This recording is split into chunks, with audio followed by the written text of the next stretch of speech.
Rise and shine. Today, I just want to talk about divine preparation. I was having a conversation with one of my little brothers earlier this morning, and one of the things that he was talking about is how, like, people invest so much energy into looking like they're okay. And it made me think about a time when I was incarcerated where I saw this guy standing barefoot in the restroom, but he was cleaning his shoes with his toothbrush. And it made me think like, okay, I think we forgot what shoes are for. Our shoes are to keep our feet clean, and sometimes we take better care of our shoes than we do our feet. And another thing that it made me think about as well is when I first got glasses. When I put them on, it was amazing how good I could actually see. And I was like, wow, I didn't even know I was that blind until I put my glasses on. But then I looked in the mirror and I seen how thick my glasses were, and they were bigger glasses. It what actually wasn't these frames. But I told one of my friends, I was like, "Hey, I'm not wearing these glasses." And my friend responded, "You're more worried about how you see, how you look than how you see."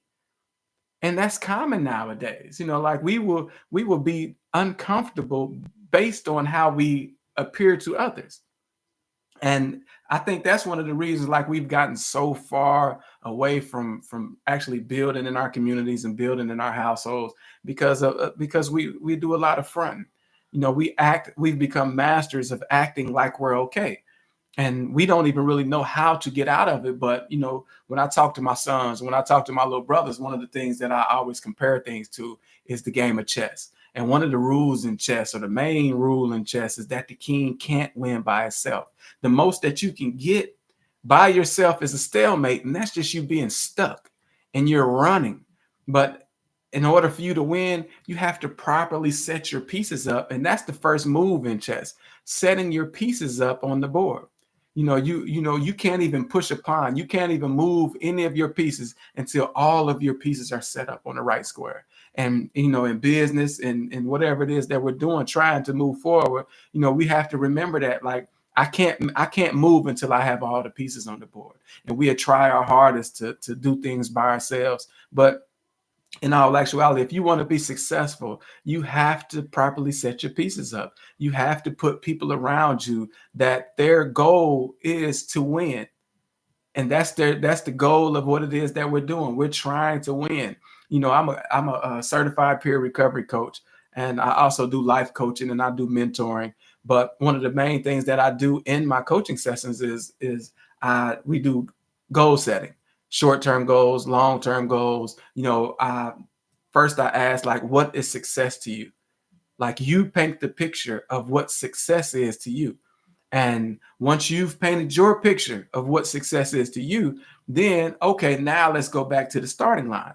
Because a lot of us mess up at the starting line because we try to take things with us that will continuously cause us to start over. So the starting line is, I think, the most important part of the journey, because you won't even make it to the finish line if you don't start properly, if you don't set your pieces up, if you don't add the things to you that you need to go on the journey, or you don't even take away the things from your life that will constantly cause you to start over. And sometimes it's people, sometimes it's things, sometimes it's an attitude.